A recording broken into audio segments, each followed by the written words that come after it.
Halo semuanya. Perkenalkan, saya Citra Dewi Larasati. Pada video ini, saya akan membahas mengenai decision making process atau proses pengambilan keputusan yang merupakan salah satu konsep penting dalam administrasi pembangunan. Dalam kehidupan sehari-hari, kita sering mengambil keputusan, baik secara sadar maupun tidak. Namun, dalam konteks administrasi publik dan pembangunan, keputusan memiliki dampak yang jauh lebih luas karena menyangkut kepentingan masyarakat. Oleh karena itu, pengambilan keputusan tidak bisa dilakukan secara sembarangan. Ia harus melalui proses yang rasional, etis, dan bertanggung jawab. Melalui video ini, saya akan menjelaskan konsep dasar pengambilan keputusan, karakteristiknya, tahapan prosesnya, jenis-jenis keputusan, hingga studi kasus nyata yaitu pemindahan ibu kota negara ke IKN Nusantara. Setiap organisasi, baik pemerintah maupun swasta, tidak dapat berjalan tanpa adanya keputusan. Keputusan menjadi kunci utama dalam menentukan arah, tujuan, serta tindakan organisasi. Secara etimologis, kata decision berasal dari bahasa Latin deciso, yang berarti memotong atau menentukan pilihan. Artinya, dalam setiap keputusan, selalu ada alternatif yang harus dipilih dan alternatif lain yang harus ditinggalkan. Dalam administrasi pembangunan, pengambilan keputusan tidak hanya bersifat teknis, tetapi juga melibatkan nilai, pertimbangan etis, serta analisis rasional. Seorang pemimpin dituntut untuk mampu mengambil keputusan yang tepat waktu, relevan, dan dapat diterima oleh banyak pihak. Jika manajemen ingin mencapai efisiensi, maka kualitas keputusan menjadi faktor penentunya. Keputusan yang keliru dapat menyebabkan pemborosan sumber daya, konflik sosial, hingga kegagalan pembangunan. Pengambilan keputusan merupakan proses yang bersifat dinamis. Artinya, keputusan tidak berhenti pada satu titik, tetapi terus dievaluasi dan disesuaikan dengan kondisi yang berkembang. Keputusan bukanlah hasil akhir, melainkan bagian dari siklus manajemen yang berulang. Mulai dari menganalisis masalah, memilih alternatif, melaksanakan keputusan, hingga meninjau kembali hasilnya. Setiap keputusan juga merupakan bentuk komitmen terhadap tindakan. Keputusan mencerminkan sikap, tanggung jawab, dan keberanian seorang pemimpin dalam menghadapi permasalahan. Dalam praktiknya, keputusan yang baik tidak hanya rasional, tetapi juga mempertimbangkan aspek psikologis, sosial, dan budaya. Tekanan politik, harapan masyarakat, serta nilai moral seringkali ikut memengaruhi proses pengambilan keputusan. Setiap keputusan bersifat futuristik, karena berhubungan dengan masa depan. Menurut Profesor Shackley, keputusan adalah potongan yang memisahkan masa lalu dan masa depan. Oleh karena itu, pengambil keputusan harus mampu belajar dari pengalaman masa lalu, sekaligus memperkirakan dampak dari tindakan yang akan diambil ke depan. Proses pengambilan keputusan juga bersifat intelektual. Diperlukan kewaspadaan untuk membaca situasi, imajinasi untuk menciptakan alternatif, serta penilaian logis agar keputusan tetap rasional. Keputusan yang baik tidak muncul secara kebetulan, melainkan melalui latihan berpikir kritis, analisis mendalam, dan pengalaman yang terus terakumulasi. Keputusan yang efektif memiliki beberapa karakteristik utama. Pertama, berorientasi pada tujuan dan hasil. Setiap keputusan harus diarahkan untuk mencapai target tertentu. Kedua, melibatkan berbagai alternatif. Keputusan yang baik tidak diambil dari satu pilihan saja, melainkan melalui perbandingan beberapa opsi. Ketiga, berdasarkan analisis logis dan fakta. Keputusan rasional harus berdiri di atas data yang akurat, bukan asumsi semata. Selain itu, keputusan juga harus realistis, berkelanjutan, dan terikat oleh waktu. Keputusan yang benar namun terlambat sama buruknya dengan keputusan yang salah. Selanjutnya, kita masuk ke bagian yang sangat penting, yaitu tahapan proses pengambilan keputusan. Tahapan ini menunjukkan bahwa keputusan bukanlah tindakan spontan, melainkan hasil dari proses berpikir yang sistematis. Tahap pertama adalah menetapkan masalah secara jelas. Dalam praktik administrasi publik, seringkali kegagalan keputusan terjadi bukan karena solusi yang salah, tetapi karena masalah yang didefinisikan secara keliru. Seorang administrator harus mampu membedakan antara gejala dan akar masalah. Tahap kedua adalah menganalisis masalah. Pada tahap ini, pengambil keputusan mengumpulkan data, fakta, serta informasi yang relevan. Analisis ini mencakup aspek ekonomi, sosial, politik, hingga budaya, tergantung pada jenis keputusan yang dihadapi. Tahap ketiga adalah mengembangkan alternatif solusi. Tahap ini bersifat kreatif dan terbuka. Pemimpin yang baik tidak terpaku pada satu solusi, tetapi membuka ruang bagi berbagai kemungkinan tindakan. Setiap alternatif memiliki kelebihan dan kekurangannya masing-masing. Oleh karena itu, tahap keempat adalah menilai konsekuensi dari tiap alternatif.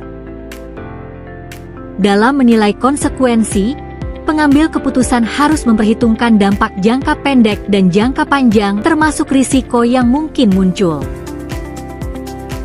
Keputusan yang terlihat menguntungkan dalam waktu singkat bisa saja menimbulkan masalah baru di masa depan. Tahap kelima adalah memilih alternatif terbaik. Alternatif terbaik bukan selalu yang paling ideal, tetapi yang paling realistis dan dapat dilaksanakan sesuai dengan sumber daya yang tersedia. Setelah keputusan dipilih, tahap berikutnya adalah pelaksanaan keputusan. Pada tahap ini, keputusan berubah dari konsep menjadi tindakan nyata. Namun, proses tidak berhenti sampai di sini. Tahap terakhir adalah evaluasi hasil keputusan. Evaluasi bertujuan untuk menilai apakah keputusan yang diambil benar-benar efektif dan mencapai tujuan yang diharapkan. Jika hasil evaluasi menunjukkan adanya kekurangan, maka keputusan perlu diperbaiki atau bahkan diubah. Inilah yang menunjukkan bahwa pengambilan keputusan merupakan proses yang berkelanjutan. Dalam administrasi publik, keputusan dapat diklasifikasikan ke dalam beberapa jenis. Klasifikasi ini membantu kita memahami tingkat kompleksitas dan dampak dari suatu keputusan. Pertama adalah programmed dan non-programmed decisions. Keputusan programmed adalah keputusan rutin yang sudah memiliki prosedur baku. Contohnya adalah keputusan administratif harian yang mengikuti peraturan yang telah ditetapkan. Sementara itu, keputusan non-programmed adalah keputusan yang bersifat baru, tidak terstruktur, dan kompleks. Keputusan jenis ini biasanya diambil dalam situasi yang belum pernah dihadapi sebelumnya. Kedua adalah major dan minor decisions. Major decision memiliki dampak besar dan bersifat strategis, sedangkan minor decision lebih bersifat operasional dan berdampak terbatas. Ketiga adalah strategic dan operational decisions. Keputusan strategis berhubungan dengan arah dan tujuan jangka panjang organisasi, sementara keputusan operasional berkaitan dengan pelaksanaan sehari-hari. Selain itu, terdapat keputusan individual dan kelompok. Keputusan individu diambil oleh satu orang pemimpin, sedangkan keputusan kelompok melibatkan musyawarah dan pertimbangan banyak pihak. Terakhir, terdapat keputusan objektive dan subjektive. Keputusan objektif didasarkan pada data dan fakta, sedangkan keputusan subjektif dipengaruhi oleh penilaian pribadi dan intuisi. Untuk memahami penerapan teori pengambilan keputusan dalam praktik nyata, kita dapat melihat kasus relokasi ibu kota negara ke IKN Nusantara. Keputusan ini diumumkan pada tahun 2019 dan merupakan keputusan strategis berskala nasional. Pemerintah mempertimbangkan berbagai faktor, seperti beban Jakarta yang semakin berat, ketimpangan pembangunan antar wilayah, serta kebutuhan pembangunan berkelanjutan. Namun, keputusan ini juga menghadapi banyak tantangan. Salah satunya adalah ketidakpastian jangka panjang, karena dampak pembangunan ibu kota baru tidak dapat langsung dirasakan. Selain itu, terdapat resistensi publik, terutama dari kelompok masyarakat dan akademisi yang mempertanyakan urgensi dan prioritas kebijakan ini. Dari sisi administrasi, relokasi IKN termasuk non-programmed decision, karena tidak memiliki preseden sebelumnya. Seiring berjalannya waktu, keputusan ini mulai memiliki elemen programmed melalui pembentukan otorita IKN, perencanaan anggaran, dan tahapan pembangunan. Tekanan politik dan kepentingan berbagai pihak juga menjadi tantangan besar. Jika tidak dikelola secara transparan, tekanan tersebut dapat mengganggu rasionalitas pengambilan keputusan. Oleh karena itu, solusi yang ditawarkan antara lain peningkatan partisipasi publik, transparansi informasi, serta evaluasi berkala terhadap setiap tahap pembangunan. Berdasarkan studi kasus tersebut, saya menyusun mini project berjudul IKN Transparan dan Partisipatif. Program ini bertujuan untuk memperkuat keterlibatan masyarakat lokal dalam proses pengambilan keputusan pembangunan IKN. Mini project ini relevan dengan teori PB Radhod yang menekankan bahwa pengambilan keputusan adalah aktivitas yang bersifat plural dan memerlukan evaluasi berkelanjutan. Kegiatan utama dalam program ini meliputi forum dialog publik, pembuatan portal informasi digital, serta pelatihan pengawasan partisipatif bagi masyarakat lokal. Dengan adanya program ini, diharapkan tercipta sistem pengambilan keputusan yang lebih transparan, responsif, dan demokratis. Selain itu, program ini juga bertujuan untuk meningkatkan kepercayaan publik terhadap pemerintah melalui keterbukaan informasi. Setelah mempelajari materi pengambilan keputusan, saya menyadari bahwa keputusan dalam administrasi publik tidak pernah bersifat netral sepenuhnya. Di balik setiap keputusan selalu ada manusia dengan nilai, kepentingan, dan keterbatasannya. Melalui contoh kasus IKN, saya memahami bahwa pengambilan keputusan di tingkat nasional sangat kompleks dan memerlukan keseimbangan antara visi politik, analisis teknis, dan tanggung jawab sosial. Saya juga belajar bahwa transparansi dan partisipasi publik bukanlah hambatan, melainkan kekuatan dalam pengambilan keputusan. Depan, saya berharap dapat menjadi bagian dari pemerintahan yang tidak hanya cepat dalam bertindak, tetapi juga bijaksana dan manusiawi dalam mengambil keputusan.